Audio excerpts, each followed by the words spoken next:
Welcome back and great job everyone. You really helped me put the smackdown on that clown lawyer the other day.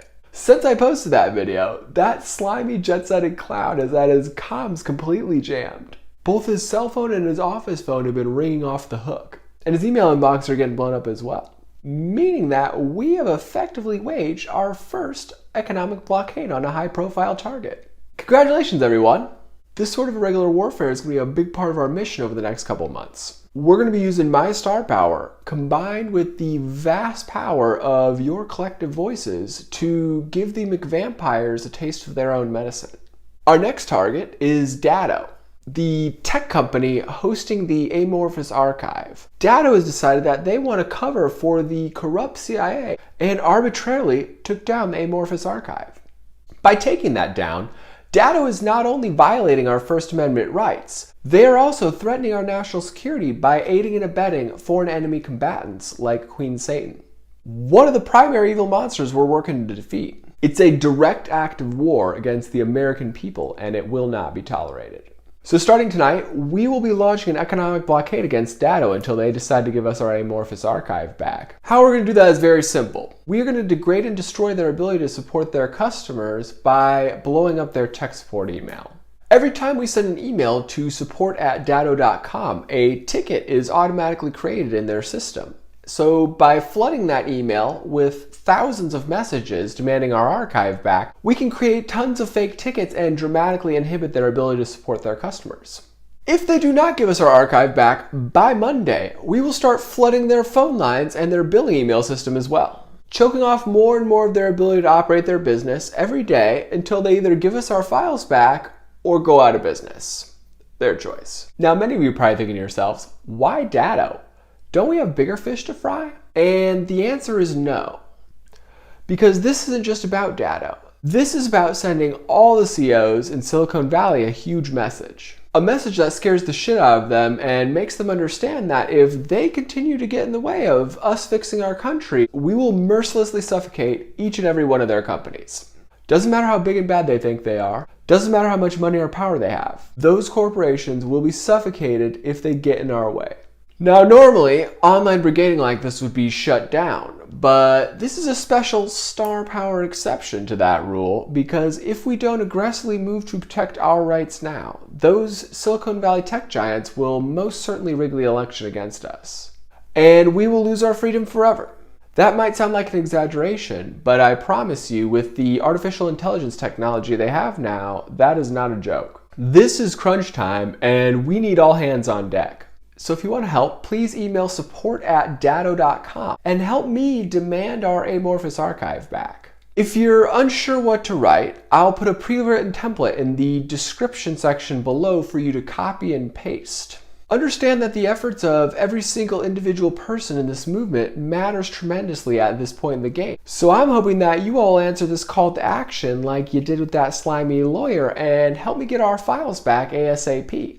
Any help you can provide to that end would be greatly appreciated by both me and by General Flynn. Tonight I also need to take some time to call out some of these shallow Q Pharisees who are currently acting like the kangaroo news media. Ones like Joe M., Jordan Sather, Lisa Mae Crowley, and Praying Medic. Big accounts currently stirring up trouble against myself, my family, and my followers, despite never actually having watched any of my videos. I know because I have tracking cookies. Yep, you heard me correctly. Those big name Q Pharisees are slandering me without ever having looked at the evidence even a single time. Meaning that their hatred is 100% based on feelings at this point. So much so that they are all still even conflating me with totally anonymous morons like that I the Spy guy who never even provided a picture or a single tangible piece of evidence whatsoever. Isn't that outrageous? Guy doesn't even have a name. It's like, do they even have a brain? Because if they did, they would realize that the no outside comms thing was actually posted on the chant and that they are currently taking orders from 8kun. So technically they aren't even following the no outside comms rule. And they haven't been for some time now. Pretty hypocritical, right? Did you guys know that they also conspire behind the scenes to coordinate messaging like clicky little hens? Exactly what the mainstream media does. They even all blocked me at around the same time, so they can keep on baselessly slandering and stirring up trouble against me without me being able to respond. Pretty cowardly, right? Believe it or not, I've had more trouble with them inciting idiots to come harass me than I have with almost anyone else. Other than the CIA, of course. How crazy is that? The people claiming to rep Q the most are the ones refusing to look at any hard evidence, refusing to talk to anyone they disagree with, and sending their stupid followers after me while simultaneously using my operation as a can shake. Those vitriolic haters love to do things like demand I post on the board immediately and prove everything about myself now if I want them to stop harassing me. Like a military commander should be taking marching orders from a bunch of ignorant punks like them. Another thing those ignorant little morons like to come at me with is how much longer those influencers have been working on this than I have, and how I just need to put in the work like they did, which is pretty annoying, not gonna lie. Because I started this 12 years ago when I was 17, and I have been busting my ass ever since. Pretty much my entire youth was spent risking my life and fighting the most vicious people on earth. So when those Q Pharisees and their followers act like they've done more for this movement than I have, understand that they are engaging in a form of stolen valor. Something that myself and every other real warrior despises. If you don't know what that is, stolen valor is when idiots who didn't spend a single second actually fighting a war claim that they contributed more to winning it than the people who actually fought on the front lines. It's one of the lowest and most pathetic grifts that anyone can pull. And not only are those Q Pharisees stealing my valor, because I could ignore that, they're also using their platforms to stir up violent threats against my family members. To such an extreme degree that FBI agents came over to check on us yesterday. Yep, you heard that correctly. Those ignorant Q Pharisees incited so many threats against us that some FBI agents had to come over and check on us to make sure we were okay. A great example of exactly how egotistical and selfish those stupid Q Pharisees really are. Despicably so, really. The good news about the FBI checking on us was it gave me the opportunity to go on the record and tell them the exact same story that I've been telling you guys. How we work for the Defense Intelligence Agency, how I'm running a live military intelligence operation called QAnon, how I have drugs, guns, and explosives in my house, and how I hacked Terry Bradshaw's medical records and posted them on the internet with impunity. All on the record to the FBI agents. I even showed them some of my videos.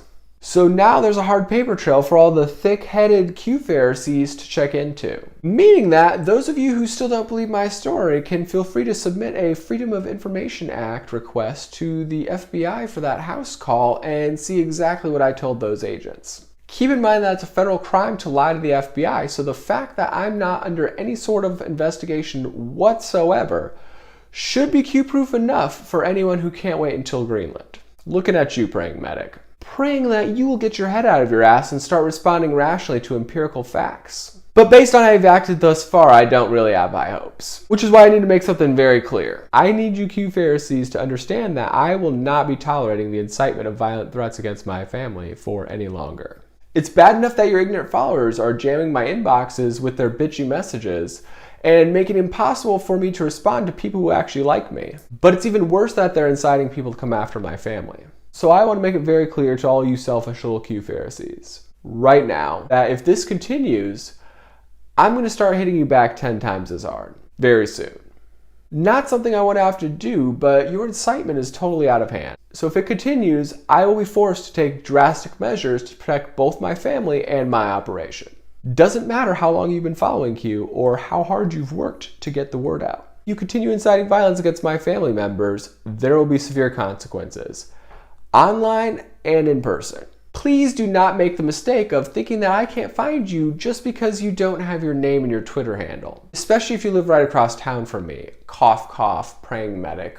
I mean, it's like, are you retarded, bro? For those of you who don't know, I have been extremely nice to Praying Medic. I actually DM'd him a link to the Amorphous Archive about 2 years ago, but he was too cool to look at it for more than 10 seconds. And about 3 months ago, I even offered to let him hold a weekly Q meetup in the training center at my office in Tempe, which he found interesting and briefly considered before declining my offer because he didn't want to share the stage with someone he didn't feel was on his level. That's how egotistical and untethered from reality this little praying medic clown is. I have given him so many opportunities that no one else got, and he rejected them all like a little dumbass. Which is why I won't feel bad about making a flamboyant example out of him if he doesn't rein in his rabid little fanboys immediately. So with all that being said, I'd like to end the night with another Q proof and tell you about that Ephesians verse that Q Plus has been using. My elementary school was a front run by the DIA called Bethany Christian School. It was attached to this church over here called Bethany Christian Church, which has since then, both the school and the church have been sold and renamed. We used to stand in this courtyard right here, everybody in my school, every morning, and we would stand up and say the Pledge of Allegiance, and we would recite that Ephesians verse about the full armor of God every single day. Obviously, I'm not going to give you guys any of their names right now, but if you did ask any of my classmates, I guarantee you any of them could confirm that that was in fact what we did every single day. Our school is really small, so we pretty much knew everybody. My mom was even the vice principal at one point. Now it goes without saying that none of my classmates or their parents ever knew about this place actually being a DIA front, so seeing this video is probably going to shock a lot of them. Another interesting fact is that across from my elementary school on this highway that got built around the time I was little, it's got these weird pyramid symbol things on it. And these are only along this short stretch of highway that is next to the school. Make of that what you will. So I'm throwing down a challenge to all the ignorant Q Pharisees that are calling me a LARP right now for them to try to explain where that Ephesians verse came from. If they know so much, why did Q use that? They all blocked me like little pansies, obviously, but why don't you ask them to give us an explanation of that? And of course, don't forget to copy the text in the description below and send an email to Datto. Happy Friday, everyone, and I'll see you next time.